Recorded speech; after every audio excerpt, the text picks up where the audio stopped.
আসসালামু আলাইকুম আরহামতুল্লাহি বারাকাতুহু। প্রিয় ব্যাংকার ভাইরা, আশা করি আপনারা সবাই ভালো আছেন। আল্লাহর রহমতে আমিও ভালো আছি।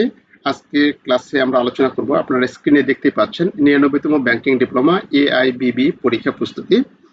আজকের সাবজেক্ট হলো information and communication technology in financial institutions, ICT-FI।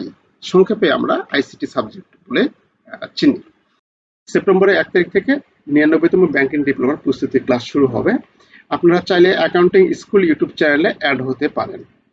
আশা করছি আপনারা অনেক বেশি উপকৃত হবেন, অনেক বেশি উপকৃত হবেন। তো এখানে আপনাদের প্রতি একটা রিকোয়েস্ট থাকবে, আমার এই ব্যাংকিং ডিপ্লোমার ভিডিও ক্লাসগুলি ইউটিউব চ্যানেলে দেওয়া থাকবে, আপনারা সেখান থেকে দেখে নেবেন। যখন সময় পাবেন দেখে নেবেন, আপনারা অনেক বেশি উপকৃত হবেন। এবং এই কথাগুলো অনেক সময় দেখা যায় পড়া হয়তো বা মনে নাও থাকতে পারে, এই কথাগুলো অনেক সময় আপনাদের মনে থাকবে। এবং অনেকেই এই মনে থাকে, এগুলো শুনেই অনেকে পরীক্ষা দিয়েছে এবং উত্তীর্ণ হয়েছে, এবং তারা ফোন করে কৃতজ্ঞতাও জানিয়েছে, SMS ও করেছে। এরকম অনেকেই আছে, আমি তাদের জন্য দোয়া করি, আপনারা আমার জন্য দোয়া করবেন। তো আমার রিকোয়েস্ট থাকবে একটা, আপনারা অবশ্যই ভিডিও ক্লাসগুলো ইউটিউবে দেওয়া থাকবে, আপনারা দেখবেন এবং আপনার পরিচিত জনদের জানাবেন।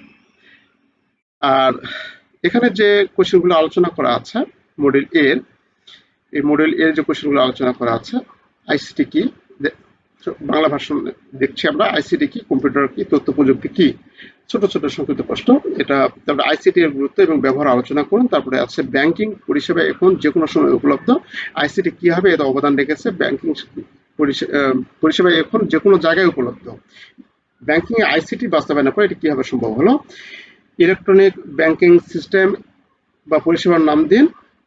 আচ্ছা, কিছু ইলেকট্রনিক ব্যাংকিং সিস্টেম বা পরিষেবার নাম দিন এবং সংজ্ঞায়িত করুন। এটিএম, সিডিএম এবং সিআরএম এর মধ্যে পার্থক্য কি?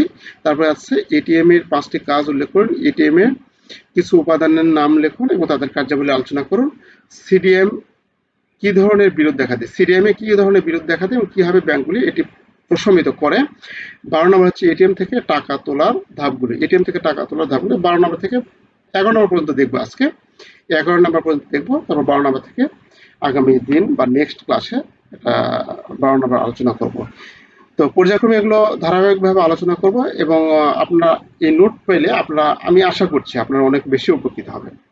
অন্ততপক্ষে আপনি শুনুন, আমি প্লিজ, আপনারা সময় পাইলে, যখন সময় পাবেন আর কি, তখন অবশ্যই ভিডিও ক্লাসগুলো দেখবেন, শুনবেন। আপনারা লিখতে পারবেন, নিজের থেকে অনেক কিছু লিখতে পারবেন। তো আমরা শুরু করি। এই লেকচার শিটে মডিউল এ তে প্রশ্ন আলোচনা করা আছে, মোট আলোচনা করা আছে অনেক বড় অধ্যায়। 65টি প্রশ্ন আলোচনা করা আছে। 65টি প্রশ্ন আলোচনা করা আছে। এই প্রশ্নগুলি যেগুলো অধিক গুরুত্বপূর্ণ সেগুলি স্টার চিহ্ন বরাবরের মতো স্টার চিহ্ন দেওয়া আছে। আপনাদের এক্সট্রা যে, আর আইসিটি সাবজেক্ট বিষয়ে একটু কিছু কথা না বলে নিলেই নয়।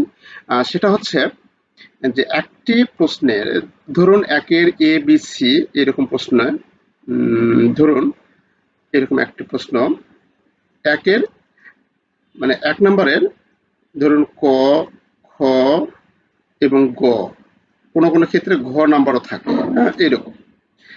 তো 1 নম্বরে ক, খ, গ, ঘ এরকম 4টি আছে। 4টির মধ্যে ধরুন অ্যাপ্লিকেশন সফটওয়্যার কি বা আইসিটি কি এরকম একটা আছে।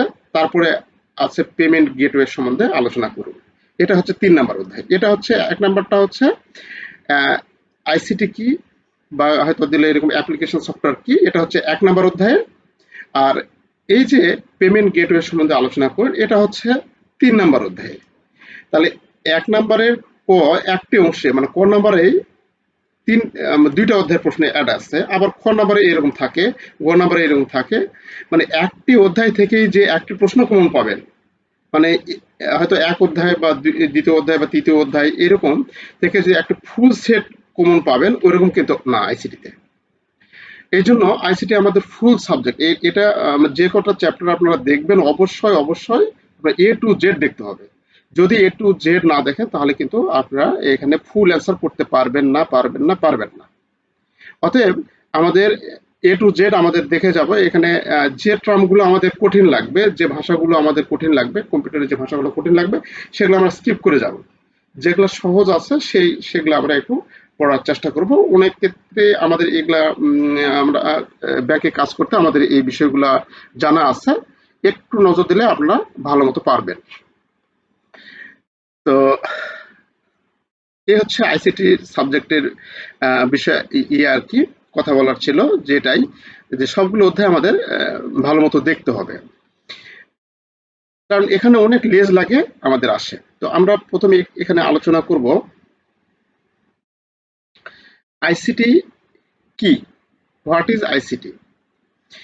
তো এখানে বলা আছে এরকম, আইসিটি বা তথ্য ও যোগাযোগ প্রযুক্তি হলো কম্পিউটার, ইন্টারনেট, সম্প্রচার প্রযুক্তি, রেডিও, টেলিভিশন এবং আহ, টেলিযোগাযোগ নেটওয়ার্ক সহ যোগাযোগ পরিচালনার জন্য ব্যবহৃত প্রযুক্তির একটি বিস্তৃত পরিসরকে বোঝায়। তাহলে এখানে আমাদের, আমরা কিন্তু এর আগে যে সাবজেক্টগুলো আলোচনা করেছি আমরা, আহ, আপনারা সে ভিডিও ক্লাসগুলো দেখে অনেকে উপকৃত হয়েছেন।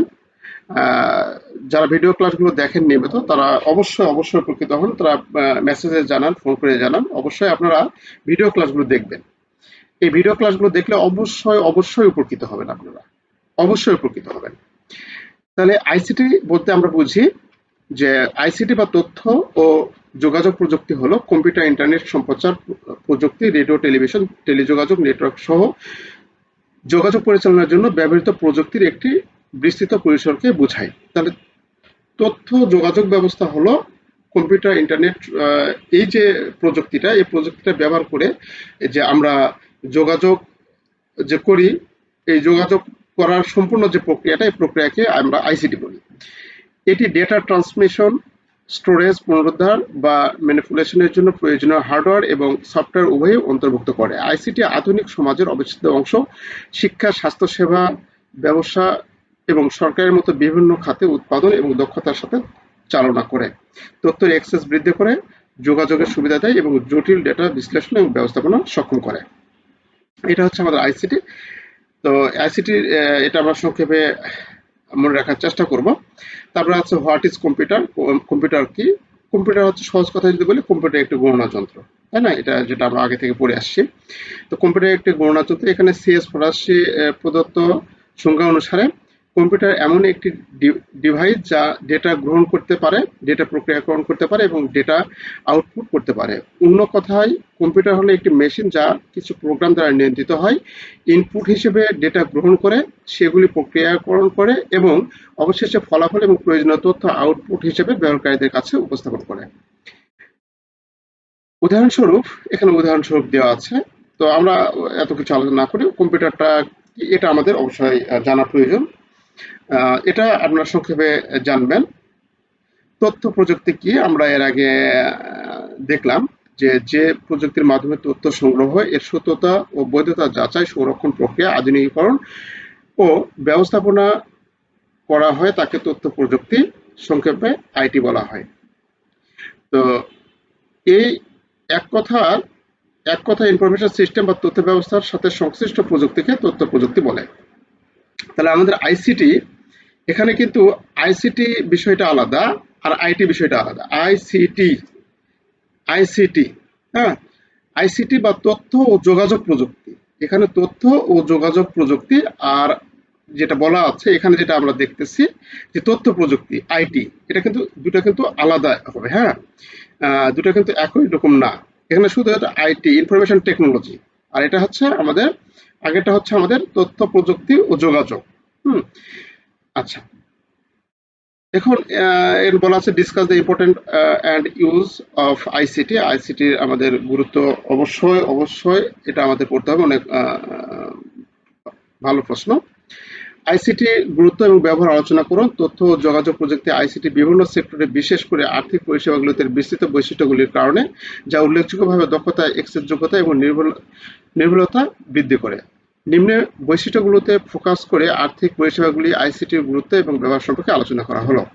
উচ্চ গতি, আপনারা এই যে ইয়েটা আছে, পয়েন্টগুলো আছে, এই পয়েন্টগুলো একটু মনে রাখার চেষ্টা করবেন। আইসিটির গুরুত্ব এবং ব্যবহার: উচ্চ গতি, যে কোনো সময় উপলব্ধ, যে কোনো সময় আমরা এটা আইসিটি আমরা যে কোনো সময় এটা ব্যবহার করতে পারি, বা যে কোনো সময় আমাদের এটা প্রয়োজন হতে পারে, যে কোনো সময় উপলব্ধ, মানে সবসময় এটা আমাদের থাকে যদি ইন্টারনেট কানেকশন আমাদের থেকে থাকে, যে কোনো জায়গায় উপলব্ধ। ইন্টারনেট কানেকশন যদি থাকে তাহলে যে কোনো জায়গায় আমরা এটা কানেকশন করতে পারি বা পাইতে পারি। সঠিকতা, সঠিকভাবে আমরা এর ফলাফল পেতে পারি। স্মৃতি, এটা আমরা ধরে রাখতে পারি, বা স্টোরেজ যেটাকে বলে, মেমোরি যেটাকে বলে সেটা। শ্রমশীলতা আর ইন্টারফেসিং। তো এই যে আমাদের এখানে গুরুত্বগুলো দেওয়া আছে, আইসিটির গুরুত্ব এবং ব্যবহার, এই পয়েন্টগুলো আমাদের অত্যন্ত জানা দরকার। এই পয়েন্টের বাইরেও আপনি লিখতে পারেন, এই পয়েন্টের বাইরেও আপনি লিখতে পারেন, সেটা হবে আমাদের আপনার জন্য অনেক ভালো আর কি। মানে এই যে যেটা লিখেছি এর বাইরেও আপনি দু একটি পয়েন্ট দিতে পারেন। আচ্ছা, তারপরে এখানে বলা আছে ব্যাংকিং পরিষেবা এখন যে কোনো সময় উপলব্ধ, আইসিটি কিভাবে এতে অবদান রেখেছে? অনেক গুরুত্বপূর্ণ একটি প্রশ্ন। ব্যাংকিং যে পরিষেবাটা, ব্যাংকিং পরিষেবা যে কোনো সময় উপলব্ধ, আইসিটি কিভাবে এখানে অবদান রেখেছে? প্রশ্নটা কিন্তু আমরা সবগুলো এর আগে আমি দেখেছি যে প্রশ্ন আমরা কিন্তু সঠিকভাবে না বোঝার কারণে অ্যান্সার করতে পারি না আমরা, বা দেখা যাচ্ছে যে একই প্রশ্ন ঘুরে দিয়েছে, আমরা হয়তো মনে করি যে প্রশ্ন কমন পড়েনি, কিন্তু আসলে প্রশ্ন কমন পড়েছে, এটা আমরা বুঝতে পারি না। এই যে ব্যাংকিং পরিষেবাটা সবসময়ের জন্য উপলব্ধ, সবসময়ের জন্য আমরা পেতে পারি বা আপনার সামনে আছে, এটা আইসিটি এতে কিভাবে অবদান রেখেছে? যেমন ধরুন এখন আমরা বিকাশে আমরা কোনো ইউটিলিটি বিল দিব, বা আমরা কোনো ইউটিলিটি বিল দিব, এটা হচ্ছে আমরা ব্যাংকিং চ্যানেল থেকে দিব, তাহলে ব্যাংকিং সফটওয়্যার ইউজ করে বা বিভিন্ন যে মোবাইল অ্যাপস আছে, মোবাইল অ্যাপস ইউজ করে আমরা কিন্তু সেটা দিতে পারি। তার মানে আপনি এই যে মোবাইল অ্যাপস ইউজ করে যে দিবেন, এটা যে কোনো সময় রাত 2টায় দিতে পারেন, রাত 1টায় দিতে পারেন, 12টায় দিতে পারেন, অর্থাৎ ব্যাংকিং যে পরিষেবাটা আপনার ব্যাংকিং আওয়ারের মধ্যে যে আপনি সেটা করতেছেন তা না, কিন্তু তার বাইরেও আপনি করতেছেন। মানে ব্যাংকিং আওয়ার কত? 10টা থেকে কত? 4টা। এটা হচ্ছে ব্যাংকিং আওয়ার। এই ব্যাংকিং আওয়ারের মধ্যে আমাদের ইউটিলিটি বিলগুলো আমাদের ব্যাংকে গিয়ে আমাদের দিতে হয়। কিন্তু এখন এই আইসিটি ফলে এখন আর ব্যাংকে গিয়ে যে আপনাকে দিতে হবে তা না। আপনি 10টা থেকে 4টার মধ্যে দিতে হবে তা না। এটা আপনি 5টা দিয়ে দিতে পারেন, 6টা দিয়ে দিতে পারেন, 10টা দিয়ে বাসা থেকে বসে যে কোনো সময় আপনি দিতে পারেন। সেই কথা এখানে বলা আছে যে ব্যাংকিং পরিষেবা যে কোনো সময় উপলব্ধ। আপনি এই যে পরিষেবাটা, ব্যাংকিং যে এই পরিষেবাটা যেটা ব্যাংকে গিয়ে নিতাম, এই যে পরিষেবা, এই পরিষেবা যে কোনো সময় আমরা উপলব্ধ বা আমাদের সামনে হাজির, যে কোনো সময় এটা আমরা করতে পারি। এটা কিসের দ্বারা সম্ভব হয়েছে? আইসিটির দ্বারা সম্ভব হয়েছে। হ্যাঁ, সেটা এখানে আমাদের আলোচনা করতে হবে, লিখতে হবে। তো এখানে সে বিষয়টা এখানে আলোচনা করা আছে।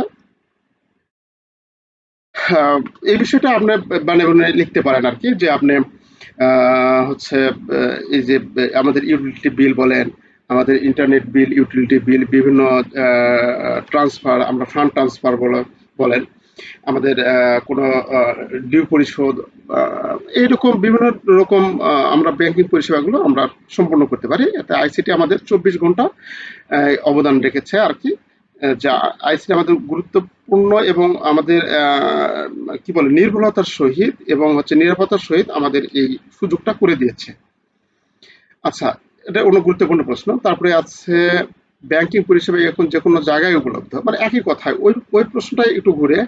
ওটা ছিল যে কোনো সময় উপলব্ধ, মানে সময় যে কোনো সময় এটা করতে পারি। আর এখন বলছে ব্যাংকিং পরিষেবা যে কোনো জায়গায় উপলব্ধ, মানে যে কোনো জায়গা থেকে এটা আমরা পাইতে পারি। আইসিটি কি বাস্তবায়নের পর এটি কিভাবে সম্ভব হলো? আইসিটি বাস্তবায়নের পর এটা কিভাবে সম্ভব? হ্যাঁ, অবশ্যই। এটা যে কোনো সময় যদি করতে পারি তাহলে যে কোনো জায়গা থেকে আমরা করতে পারবো, যদি নেটওয়ার্ক থাকে সেখানে, তাই না? যদি নেটওয়ার্ক থাকে তাহলে আমরা সেটা করতে পারবো। আচ্ছা, তো এটা ঠিক একই রকম ভাবে এখানে আমরা বানিয়ে লিখতে পারবো যে যদি আমাদের ইন্টারনেট কানেকশন থাকে তাহলে আরটিজিএস, এনপিবি, এনপিবিএস, তারপর পিএফটিএন ইত্যাদির মাধ্যমে আমরা টাকাগুলো বা ফান্ড ট্রান্সফার করতে পারি বা বিভিন্ন বিল পেমেন্ট করতে পারি। একই প্রশ্ন এটা আমরা বানিয়ে লিখতে পারি আর কি। আহ, তারপরে ইলেকট্রনিক ব্যাংকিং সিস্টেম বা পরিষেবাগুলির নাম দিন এবং তাদের সংজ্ঞায়িত করুন। তো এখানে ইলেকট্রনিক ব্যাংকিং পরিষেবাগুলির যে বিভিন্ন নাম আছে সে নামগুলি এবং তাদের সংজ্ঞাতে তাদের সেটা বলতে কি বুঝি সে বিষয়গুলো এখানে আলোচনা করতে বলছে। এখানে এটিএম আছে অটোমেটেড টেলার মেশিন, 1 নম্বর এটিএম অটোমেটেড টেলার মেশিন, 2 নম্বর হচ্ছে পজ টার্মিনাল বা পয়েন্ট অফ সেলস টার্মিনাল, 3 নম্বর হচ্ছে ইন্টারনেট ব্যাংকিং, 4 নম্বর হচ্ছে এসএমএস ব্যাংকিং, তারপরে আছে alert banking, IVR, interactive voice response. তো এই বিষয়গুলো এখানে আমাদের সম্পূর্ণরূপে আলোচনা করা আছে। এটিএম তো আমরা বুঝি, এটিএম বলতে কি বোঝে, আমরা ব্যাংকিং ইলেকট্রনিক ব্যাংকিং সিস্টেমে যে বিভিন্ন পরিষেবা সেই পরিষেবাগুলো এখানে আলোচনা করছি। প্রথমে আছে এটিএম। এটিএম মেশিন হলো একটি স্বয়ংক্রিয় গণনার যন্ত্র। ব্যাংক গ্রাহকের ডেবিট কার্ড বা ক্রেডিট কার্ড ব্যবহার করে ক্রেডিট কার্ড বা প্রিপেইড কার্ড ব্যবহার করে ব্যক্তিগত শনাক্তকরণ পিন বা পিন নাম্বার দিয়ে লেনদেন করতে পারে, টাকা জমা, উত্তোলন, ব্যালেন্স ট্রান্সফার ইত্যাদি এই ধরনের ব্যাংকিং পরিষেবাগুলি করতে পারে। এটা 24 ঘন্টা করতে পারে। আচ্ছা, তারপরে পজ টার্মিনাল, যেখানে আমরা কেনাকাটা করি debit card credit card use করে, যেটা কেনাকাটা করি। পয়েন্ট অফ সেলস যাকে বলে পয়েন্ট অফ সেলস টার্মিনাল, যেখানে আমরা কেনাকাটা করি আর কি। আচ্ছা, তারপর আছে ইন্টারনেট ব্যাংকিং। ইন্টারনেট ব্যাংকিং আমরা হচ্ছে কোনো কোম্পানির ওয়েবসাইট ব্যবহার করে, আমরা যে মোবাইল ডিভাইস বা কম্পিউটার ডিভাইস ব্যবহার করে ওয়েবসাইট থেকে যে আমরা যে লেনদেন পরিচালনা করে থাকি সেটা হচ্ছে ইন্টারনেট ব্যাংকিং। এসএমএস ব্যাংকিং, তো internet banking, mobile apps banking, এগুলো কিন্তু একটু আলাদা। মোবাইল অ্যাপস ব্যবহার যেটা করি সেটা হচ্ছে মোবাইল অ্যাপস বা আর ইন্টারনেট ব্যাংক হলো আমরা ওয়েবসাইটে গিয়ে যে ব্যাংকিংটা করে থাকি সেটা হচ্ছে এই যে ব্যাংকের ওয়েবসাইটে গিয়ে যে ব্যাংকিং কার্যক্রম পরিচালনা করি সেটা হচ্ছে আমাদের কাছে internet banking. SMS banking, SMS এর মাধ্যমে যে ব্যাংকিংটা আমরা করি সেটা হচ্ছে এসএমএস ব্যাংকিং। এসএমএস ব্যাংকিং গ্রাহক তাদের মোবাইল ফোনে টেক্সট মেসেজ বা এসএমএস এর মাধ্যমে ব্যাংকিং লেনদেন করতে তথ্য পেতে সক্ষম করে। সাধারণত পরিষেবাগুলির মধ্যে রয়েছে ব্যালেন্স অনুসন্ধান বা ব্যালেন্স যাচাই, mini statement, fund transfer, bill payment ইত্যাদি। এসএমএস ব্যাংকিং এর সীমিত ইন্টারনেট সংযোগ সহ বিভিন্ন অঞ্চলগুলিতে বিশেষ উপযোগী বা যা অ্যাকাউন্টগুলি পরিচালনা করার একটু সহজ এবং দ্রুততম উপায় প্রদান করে। অর্থাৎ এসএমএস ব্যাংকিং মাধ্যমে আমরা এই পর্যন্ত লিখলে যথেষ্ট যে আমরা ব্যালেন্স চেকিং, মিনি স্টেটমেন্ট আর ফান্ড ট্রান্সফারের মতো কার্যক্রম পরিচালনা করতে পারি। তারপর হচ্ছে অ্যালার্ট ব্যাংকিং। অ্যালার্ট ব্যাংকিং হলো এমন একটি পরিষেবা যা গ্রাহকের এসএমএস বা ইমেইলের মাধ্যমে তাদের অ্যাকাউন্টে কার্যকলাপ সম্পর্কে বিজ্ঞপ্তি পাঠায়। সতর্কতাগুলি উত্তোলন, আমানত, ব্যালেন্স পরিবর্তন, ঋণের অর্থ প্রদান, সন্দেহজনক কার্যকলাপ সম্পর্কিত তথ্য অন্তর্ভুক্ত করে। মানে এই ধরনের কার্যক্রম যখনই হয় তখন ব্যাংক গ্রাহকদের এসএমএস দেয়, ফ্রি এসএমএস দিয়ে এটা অ্যালার্ট করে দেয়, গ্রাহকদের এসএমএস দিয়ে এটা অ্যালার্ট করে দেয় যে আপনার ব্যাংকে আপনার উত্তোলন, আমানত বা ব্যালেন্স সম্পর্কে জানিয়ে দিয়ে এটা অ্যালার্ট করে দেয় আর কি। আর আইভিআর, ইন্টারঅ্যাক্টিভ ভয়েস রেসপন্স, আমরা কোনো কাস্টমার কেয়ারে, কোনো ব্যাংকের কাস্টমার কেয়ারে যখন ক্রেডিট কার্ডের সার্ভিসের প্রয়োজন হয়, ডেবিট কার্ডের সার্ভিসের প্রয়োজন হয়, আমরা কোনো একটা সংখ্যা চাপে, যেমন 1 2 3 4 5 এরকম 5টি সংখ্যা চাপে আমরা কল করি, কিন্তু হয়তো 1 6 2 3 7 এরকম হয়তো 5টি সংখ্যা চাপে আমরা কল করি, তখন ওই পার থেকে কম্পিউটার থেকে আমাদের একটা ভয়েস কল আসে, আমাদের চাপতে বলে 1 চাপুন, 2 চাপুন, 3 চাপুন এরকম ভাবে বলে, সেটা হচ্ছে ইন্টারঅ্যাক্টিভ ভয়েস রেসপন্স। হ্যাঁ, ওটা হচ্ছে ইন্টারঅ্যাক্টিভ ভয়েস রেসপন্স। তো এইভাবে আমরা কম্পিউটারের বা মেশিনের দ্বারা যে ভয়েস আসে সেই ভয়েস অনুযায়ী আমরা মোবাইলে প্রেস করার ফলে আমরা আমাদের সেবাটা পেতে পারি। এটা হচ্ছে ইন্টারঅ্যাক্টিভ ভয়েস রেসপন্স। তো এই ধরনের এগুলা হচ্ছে আমাদের ব্যাংকিং সিস্টেমের পরিভাষাগুলি, বিভিন্ন নাম এবং তাদের সংজ্ঞা আর কি, এগুলো আমাদের জানা প্রয়োজন। এই জিনিসগুলো এগুলো জানা প্রয়োজন, এগুলা সম্বন্ধে আমাদের আসতে পারে ছোটখাটো টিকা বলেন কিংবা কোনো লেজ লাগে আসতে পারে আমাদের। আচ্ছা, আচ্ছা, এরপর আমরা দেখব 8 নাম্বার এটিএম, সিডিএম এবং সিআরএম। তো এটিএম হচ্ছে আমাদের অটোমেটেড টেলার মেশিন। এই যে এটিএম হচ্ছে অটোমেটেড টেলার মেশিন, সিডিএম হচ্ছে ক্যাশ ডিপোজিট মেশিন, আর সিআরএম হচ্ছে ক্যাশ রিসাইক্লিং মেশিন। তো এখানে বাংলা ভাষায় লেখা আছে। তো প্রাথমিকভাবে ডেবিট, ক্রেডিট বা প্রিপেইড কার্ডের মাধ্যমে নগদ তোলা, অ্যাকাউন্টে ব্যালেন্স চেক করার মতো অন্যান্য মৌলিক ব্যাংকিং লেনদেনের জন্য ব্যবহৃত হয়। আচ্ছা, সেটা এটিএম। সিডিএম হচ্ছে বিশেষভাবে এটিএম বুথগুলিতে ব্যাংকিং অ্যাকাউন্টে শুধুমাত্র নগদ জমা দেওয়ার জন্য একটি পৃথক ডিপোজিট মেশিন স্থাপন করা হয়, যাকে আমরা ক্যাশ ডিপোজিট মেশিন বলি। তবে এটিএম এবং সিডিএম এর উভয় কার্যকারিতা একত্রিত করে এটিতে নগদ উত্তোলন এবং নগদ জমা উভয়ই লেনদেন সম্পন্ন করা যায়। তাহলে এটিএম দ্বারা উত্তোলন করা হয়, সিডিএম দ্বারা জমা দেওয়া হয়, আর নগদ জমা এবং উত্তোলন মিলে যেটা হচ্ছে সেটা হচ্ছে সিআরএম, ক্যাশ রিসাইক্লিং মেশিন। আচ্ছা, তো যদি আপনি সংজ্ঞাটা জানেন, সংজ্ঞা জানলে কিন্তু আপনি অটোমেটিক এই পরের 4-5টা পার্থক্য কিন্তু লিখতে পারবেন। অতএব আমাদের প্রত্যেকটা কি জিনিস এটা আমাদের কিন্তু বুঝতে হবে, জানতে হবে। নগদ উত্তোলন করা যায় কিন্তু নগদ জমা দেওয়া যায় না। এটা হচ্ছে নগদ জমা দেওয়া যায় কিন্তু উত্তোলন করা যায় না। আর এটা হচ্ছে নগদ জমা এবং উত্তোলন উভয়ই দেওয়া যায়। ওই সংজ্ঞা থেকে কিন্তু এটা পার্থক্যটা আমরা করতে পারি। এটি নগদ বহিঃপ্রবাহের পরিপ্রেক্ষিতে একটি একমুখী মিথস্ক্রিয়া, এটি নগদ আন্তঃপ্রবাহের ক্ষেত্রে একটি একমুখী মিথস্ক্রিয়া, আর এটি নগদ বহিঃপ্রবাহ এবং আন্তঃপ্রবাহের ক্ষেত্রে মানে দ্বিমুখী মিথস্ক্রিয়া। আচ্ছা, ব্যাংকের কর্মীদের ঘন ঘন ক্যাশ বক্স পূরণ প্রয়োজন, কারণ এটি নগদ অর্থ উত্তোলন করা হয়। তাহলে আমরা কি করি, এটিএম এ যখন ক্যাশ রিপ্লেনিশমেন্ট করি, তখন কিন্তু আমরা কি করি, আমরা এক নির্দিষ্ট সময় পর 7 দিন বা 10 দিন, অর্থাৎ যে ব্রাঞ্চে যেরকম আমাদের ইয়া থাকে, এটা আমাদের আইডিয়া থাকে, অথবা আমরা সফটওয়্যার দেখতে পারি যে এটিএম এ কত টাকা আছে। তো সেই অনুযায়ী আমরা রিপ্লেনিশমেন্ট করি। তারপরে সিডিএম এ যেটা বলা আছে যে কর্মীদের নিয়মিত ক্যাশ বক্স খালি করা এবং প্রয়োজন কারণ এটা অর্থ জমা হয়। তাহলে সিডিএম এ কি হয়, এটা খালি করা, এটা আমরা কি ভর্তি করি, ক্যাশ ভর্তি করি এই বক্সে, আর এই ক্যাসেটে আমরা ক্যাশ খালি করি। আর সিডিএম এ এখানে তেমন একটা আমাদের হয় না, এটা রিসাইক্লিং হয়, যার কারণে একটা নির্দিষ্ট সময় পর পর এটা পরিচালনা করতে হয় আর কি। নির্দিষ্ট সময় পর পর এটা দেখতে হয়, খুলে দেখতে হয়। এই হচ্ছে পার্থক্য এটিএম, সিডিএম এবং সিআরএম এর মতো। সহজে এটা আপনি মনে রাখতে পারবেন আশা করি। আচ্ছা, তারপরে আছে mention 5 function of ATM. ATM এর 5টি কাজ, এটিএম এর 5টি কাজ কি আপনি সহজে এটা লিখতে পারবেন। নগদ উত্তোলন, ইউটিলিটি বিল পরিশোধ, গ্রাহকদের নিজস্ব অ্যাকাউন্ট থেকে একই ব্যাংকের অন্য অ্যাকাউন্টে বা অন্য ব্যাংকে তহবিল স্থানান্তর, অ্যাকাউন্ট ব্যালেন্স চেক করা, মিনি স্টেটমেন্ট প্রিন্ট করা, এরকম আরো আপনি যদি কোনো কাজ থাকে তাহলে আপনি সেটা লিখতে পারেন, অ্যাড করতে পারেন। এটিএম এর কিছু উপাদানের নাম দিন এবং তাদের কার্যাবলী আলোচনা করুন। এটিএম এর কিছু উপাদান, এখানে প্রায় 12টি উপাদান আছে, আপনি 4-5টি-7টে যে কয়টি উপাদান নাম পান এখানে দিবেন। কার্ড রিডার, আপনি কার্ডটা প্রথমে যেখানে দিবেন সে কার্ডটা রিড করবে, কম্পিউটার সিস্টেম রিড করে তারপর কার্ডটা আপনার নিয়ে নিবে, তারপরে আপনাকে ইনস্ট্রাকশন দিবে। তাহলে কার্ড রিডার এটিএম এ থাকে, কিপ্যাড থাকে যেখানে আমরা চাপি।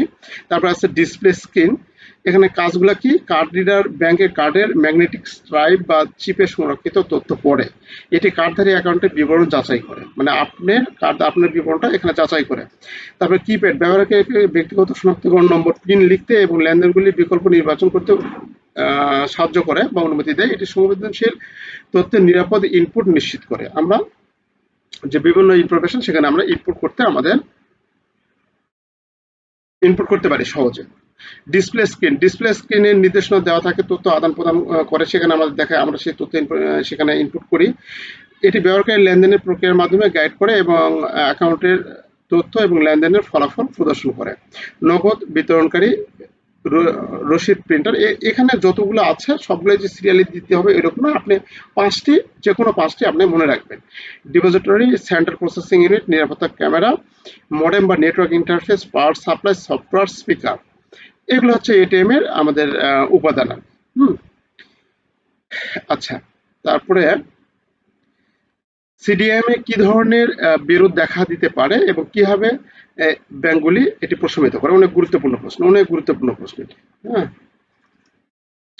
সিডিএম এ কি ধরনের অসঙ্গতিগুলি দেখা দিতে পারে এবং এটা কিভাবে ব্যাংকগুলি প্রশমিত করে। জমাকৃত পরিমাণের অমিল, মানে যা জমা দিয়েছে সিডিএম এর, মানে ক্যাশ ডিপোজিট মেশিনে কি কি অসঙ্গতি থাকে, একবার পড়লে কিন্তু আপনার হয়ে যাবে। এই না যে আপনার মুখস্থ করতে হবে, একবার পড়লে আপনার হয়ে যাবে। আপনি আপনার বাস্তব যে অভিজ্ঞতা কিংবা আপনার এটিএম এর যে অভিজ্ঞতা থাকলে আপনি এটা সেখান থেকে কোনো কিছু লিখতে পারবেন। জমাকৃত পরিমাণের অমিল, প্রযুক্তির ত্রুটি, খাম টেম্পারিং, প্রতারণামূলক দাবি, নগদ প্রাপ্তি না হওয়া, জাল বা ক্ষতিগ্রস্ত মুদ্রা। প্রশমন কৌশলে এখানে আমাদের দেওয়া সিসিটিভি নজরদারি করতে হবে, স্বয়ংক্রিয় সিস্টেম, পরিষ্কার পদ্ধতি ও যোগাযোগ, ডাবল কাউন্টিং, রসিদ প্রদান, গ্রাহক নোটিফিকেশন, নিয়মিত রক্ষণাবেক্ষণ এবং চেক আপ। এই পড়াগুলো খুব বেশি জটিল না, বাট আপনাকে জানতে হবে। এটা যদি একবার পড়েন তাহলে আপনার ব্রেনের মধ্যে থেকে যাবে, অথবা আমার ভিডিও ক্লাসগুলো আপনারা শুনলে আপনাদের মনের মধ্যে মানে এগুলো থেকে যাবে আর কি। আচ্ছা, এগুলো আজকে অনেক হইলো। পরবর্তীতে 12 নম্বর থেকে আমরা আলোচনা করব, এখানে অনেক আছে।